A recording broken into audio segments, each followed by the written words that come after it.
All right, in this video, we're going to talk about the metric system.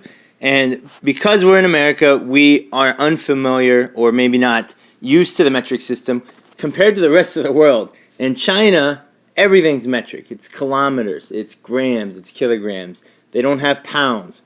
They don't have liters. I'm sorry, they don't have gallons. Well, they do have liters. So let's talk about what the metric system is and how it's useful in chemistry and why it's important going forward. So first of all, the metric system is a series of prefixes that allow us to describe numbers. So for example, if I have 1,000 of something, so let's say I have 1,000 grams. Okay, gram is a unit of measurement of mass or weight. So 1,000 grams can be abbreviated as 1, or can be written as 1 kilogram. And this prefix right here, this kilo, that is what the metric system is all about. Whoops. It tells us, it gives us some information about the number without actually having to write the whole number out. So 1 kilogram, kilo means 1,000. And so 1,000 grams is the same as 1 kilogram. There are some prefixes that you're going to use a lot in chemistry. Kilo is one of them.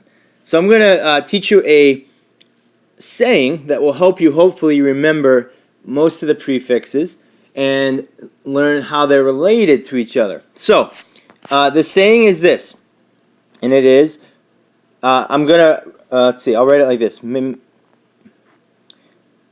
Many kids have dirty underwear during childhood's messy moments. Okay, this might seem silly. It is silly, and actually anytime you make a mnemonic saying or a phrase like this, make it silly. Make it something you're going to remember and make it something easy. Now, I have purposely written this in descending order because as I write the prefixes that each of these stand for, you're going to see that actually as you go down the list, that means the prefix gets smaller. So the first prefix I'll write here, I'll write both the, I'll write both the name and the abbreviation. So the first prefix is mega, and let's write the names first. Mega,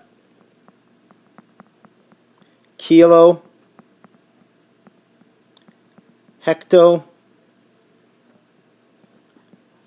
deca. Okay, this is unit. I'll explain unit in a second. Deci, centi, milli, and micro. Okay, these are the major prefixes, and let me write now what number they represent. So this mega actually represents 10 to the 6, or a million. So this is 1 million. Kilo is 10 to the 3rd, or 1,000. So if you had $1,000, you could say I have a kilo dollar. Hecto is 100, so 10 to the 2nd, and that's 100. Deca is 10, so that is just 10. Unit is 1. It's 1 of something. Deci is 10 to the minus, or 1/10. Centi is 10 to the minus 2, or 1/100th of something. Milli is 10 to the minus 3, or 1/1000th of something. And micro is 10 to the minus 6, which is 1/1,000,000th of something. Okay, so these are the major prefixes. This is what they stand for, and you can see as you go down the list, they actually get smaller. So in the next slide, I'm going to teach you how to use these prefixes in a way that will allow you to convert from one to another, which is very useful in any science class that you'll have going forward. So